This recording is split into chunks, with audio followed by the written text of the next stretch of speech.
Hello friends, welcome to vision English classes.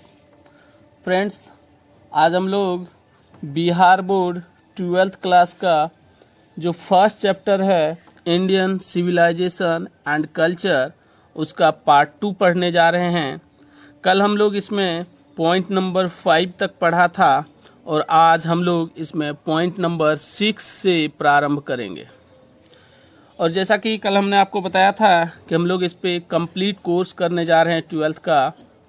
मैं आपको complete book पढ़ाऊंगा, साथ ही साथ मैं आपको इस पे इसका ऑब्जेक्टिव, सब्जेक्टिव एंड वर्ड सारा चीज़ मैं आपको करवाऊंगा। इसके लिए मैंने आपको बताया था कि आप हमारे व्हाट्सएप पे ज्वाइन कर लें, जहाँ पे आपको सारे question answers, objective and subjective दिए जाएंगे PDF के माध्यम से, और साथ ही साथ आपको वर्ड भी कराया जाएगा पर चैप्टर। सो आप लोग हमारे व्हाट्सएप पे ज्वाइन करें। काफ़ी लोगों ने ज्वाइन किया है। अगर आप ज्वाइन कर लिए हैं तो धन्यवाद, अगर नहीं ज्वाइन किए हैं तो आप अवश्य ज्वाइन करें। आइए हम लोग पॉइंट नंबर 6 से प्रारंभ करते हैं। कहते हैं a man is not necessarily happy because he is rich. कह रहे हैं कोई व्यक्ति इसलिए खुश नहीं रहते हैं कि वह अमीर है, और unhappy because he is poor, और इसलिए उदास नहीं रहते हैं कि वह गरीब है। कह रहे हैं the rich are often seen to be unhappy. कह रहे हैं कि अमीर लोग ज़्यादातर उदासी देखे जाते हैं। The poor to be happy, और गरीब लोग खुश देखे जाते हैं। Millions will always remain poor, और लाखों लोग जो हैं हमेशा गरीब ही रहते हैं। ऐसा ये समाज में प्रायः देखा जाता है। हम आप भी देखते हैं, हमारे समाज में भी है, और हमारी समाज की ही बात कर रहे हैं। ये कर रहे हैं कौन, देख लेते आगे। ऑब्जर्विंग ऑल दिस, ऐसा ऑब्जर्व करते हुए, आकलन करते हुए, आवर एंसेस्टर्स, हमारे जो पूर्वज हैं, डिस्यूडेड अस, हमें डिस्यूडेड मतलब होता है फ्रेंड्स किसी चीज़ से दूर रखना या परहेज करना। तो हमारे पूर्वज ने हमें क्या किया, परहेज किया from luxuries and pleasure, luxuries से, सुख समृद्धि वाले लाइफ से, और प्लेजर से, भोग विलास से। We have managed with the same kind of plows as existed thousands of years ago। देखिए कह रहे हैं we have managed, हमने मैनेज किया, मतलब जो हमारे जो हजारों साल पुराने जो हल और बैल से जो हम खेती करते हैं, कह रहे हैं कि वो हमारे हजारों साल पुराना जो चल रहा है उसे हमने मैनेज किया और अभी तक चलाते आ रहे हैं। We have retain the same kind of cottage, cottage मतलब होता है झोपड़ी, वो जो खड़ के जो बने हुए घर होते हैं, उस फूस के घर जिसे बोलते हैं। तो कह रहे हैं we have retain the same kind of cottage, हम लोगों ने पुराने ज़माने के जो घर हैं, वो जो फूस के घर हैं, उसी को मेंटेन करते रहे।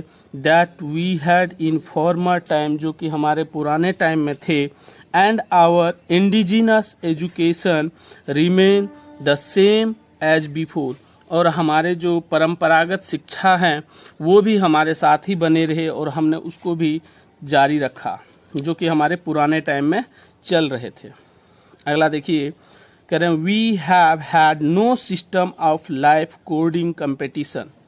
कह रहे हैं हमारे पास कोई लाइफ कोडिंग कंपटीशन नहीं था, मतलब ज़िंदगी जीने की जो होड़ है, वो जो आज के दिनों में जैसा कि देख रहे हैं, हमें एक दूसरे से बेहतर जीना है, हमें उसको पीछा करना है, ऐसा कुछ भी नहीं था पहले।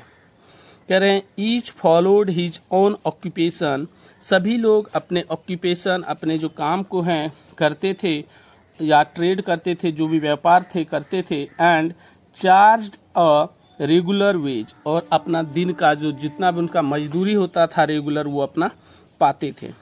कहते it was not that we did not know how to invent machinery. कह रहे ऐसा नहीं था कि हम लोग मशीन का आविष्कार करना नहीं जानते थे।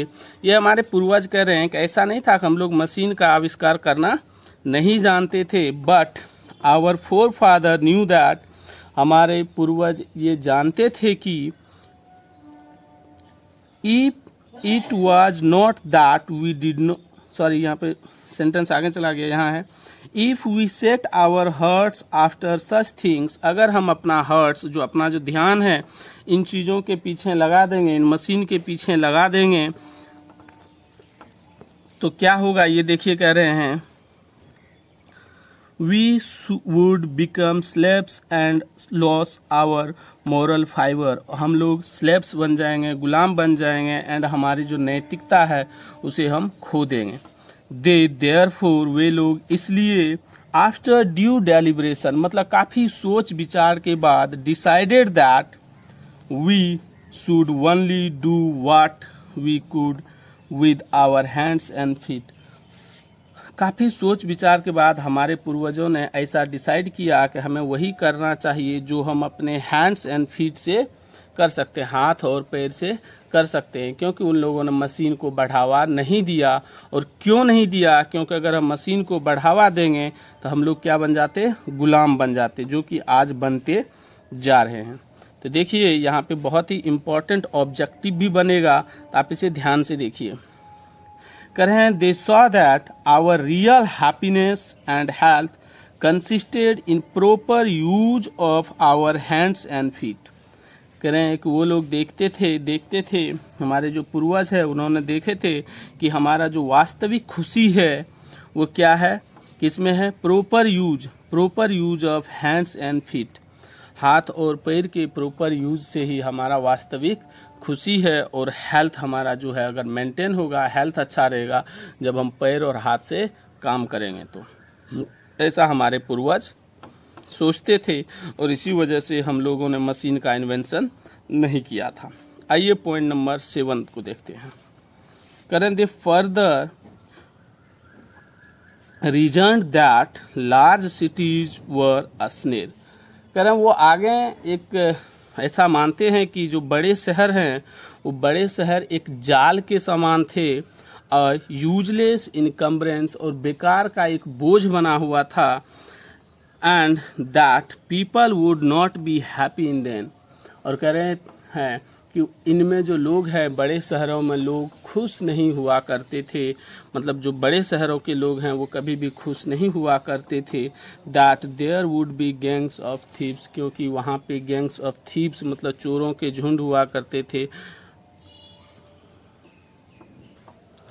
एंड रॉबर्स और डाकुए हुआ करते थे, and prostitution and vice flourishing in them, and that poor man would be robed. करें और उसमें बहुत सारे बुराइयां अनैतिकता हुआ करती थी, और पुअर मैन जो है, poor man would be robed, और पुअर मैन लूटे जाते हैं नहीं, अभी भी जाते हैं और जाते थे भी, बाय रिच मैन। कह रहे हैं कि अमीर लोग के द्वारा गरीब लोगों को लूटे जाते थे। They were therefore satisfied with small village, इसलिए हमारे पूर्वज जो है स्मॉल विलेज के साथ ही क्या थे? संतुष्ट थे, खुश थे। पॉइंट नंबर 8 देखिए। पॉइंट नंबर 8 कह रहे हैं they saw that kings and their swords were inferior to the swords of ethic. कह रहे हैं कि हमारे पूर्वज देखे कि राजा के जो तलवार हैं वो इन्फेरियर थे, नीचे थे, किसके? इथिक्स के तलवार के नीचे, नैतिकता के तलवार के नीचे। And they therefore held the sovereign of the earth to be inferior to the rishi and fakir, इसलिए हमारे जो पूर्वज हैं वो जो पृथ्वी का जो साम्राज्य है, पृथ्वी का जो संप्रभुता है वो ऋषि और फकीर के नीचे रखा। कह रहे हैं a nation with a constitution like this, कर इस प्रकार के जो देश हैं जिसमें इस प्रकार का संविधान हो कि जहाँ पे ऋषि और फकीर को ऊंचा स्थान मिले। कर है इज फिटर टू टीच, ये जो है फिट है, बहुत अच्छा है सिखाने के लिए, other than to learn from others, न कि दूसरों से सीखने के लिए, बजाय ये सिखाने के लिए बहुत अच्छा है। कह रहे हैं दिस नेशन हैड कोर्ट इस नेशन के पास, भारत के पास, मतलब भारत राष्ट्र के पास क्या था? कोर्ट था, लॉयर्स था, डॉक्टर्स था, but they were all with in bounds, लेकिन सभी के सभी एक सीमा में थे, एक बंधन में बंधे हुए थे। एवरीबडी न्यू दैट, सभी लोग जानते थे कि these professions were not particularly superior, सभी लोग ये जानते थे कि ये जो इनका प्रोफेशन है, जो भी हैं डॉक्टर, इंजीनियर या लॉयर या वकील जो भी हैं, उनका जो प्रोफेशन है वो सुपेरियर नहीं है, सर्वश्रेष्ठ नहीं है, सबसे ऊंचा नहीं है। Moreover these vakils and vaids did not rob people, करें जहाँ तक कि आगे ये लोग ज़्यादा लोगों को लूटते नहीं थे, परेशान नहीं करते थे। They were considered peoples dependent, और ये लोग ये ध्यान रखते थे कि हम एक दूसरे पे निर्भर करते हैं, हम एक दूसरे से जुड़े हुए हैं। Not their masters, justice was tolerably fair, करें कि और जस्टिस जो है टॉलरेबली फेयर हुआ करते थे, मतलब हद तक ईमानदारी से हुआ करता था, उसमें ज़्यादा जो आज की तरह जो है नहीं हुआ करता था, धोखेबाजी और खरीद फरोख्त। कहा the ordinary rules was to avoid courts, सामान्य नियम यह कहता था कि लोग पहले कोर्ट कचहरी नहीं जाया करते थे, मतलब गांव में पंचायत हो जाया करते थे, आज भी कहीं काफ़ी जगह चर्चित है पंचायत। तो कह रहे हैं कि ordinary rule was to avoid courts, जो सामान्य नियम हुआ करते थे कि लोग कोर्ट कचहरी कम जाया करते थे। There were no touts and lure, दलाल और लालची लोग होते हैं। टोट्स एंड ल्योर मतलब करें कि वहाँ पे दलाल और लालची लोग नहीं हुआ करते थे। कहाँ? गांव में, जो स्मॉल विलेज हुआ करते थे उसमें। This evil was too noticeable only in and around capital, करें ये जो दलाल और लालची लोगों का जो है, ये जो समस्या है, ये जो एक बुराई है, ये सिर्फ बड़े शहरों में, राजधानियों में देखे जाते थे। The common people lived independently, जो कॉमन पीपल हैं वो इंडिपेंडेंटली आत्मनिर्भर रहते थे। And followed there agriculture occupation, और वो अपना जो ऑक्यूपेशन है एग्रीकल्चर का, मतलब कृषि का जो अपना काम है वो किया करते थे। दे इंजॉयड ट्रू होम रूल, और वे क्या करते थे? ट्रू होम रूल को इंजॉय करते थे। ये क्वेश्चन कई बार पूछा गया है कि ट्रू होम रूल को कौन इंजॉय करते थे? तो ये आवर एंसेस्टर इंजॉय करते थे। कौन करते थे? Our ancestor. इनका मैं कंप्लीट ऑब्जेक्टिव करवाऊंगा, अभी तो मैं लाइन बाय लाइन हिंदी बता रहा हूँ, तो जब मैं ऑब्जेक्टिव करवाऊंगा तो सभी चीज़ हम फिर से एक बार देखेंगे कि कहाँ कहाँ से ऑब्जेक्टिव बन रहा है। सो अभी आप पूरा का पूरा लाइन बाय लाइन ध्यान से देखें।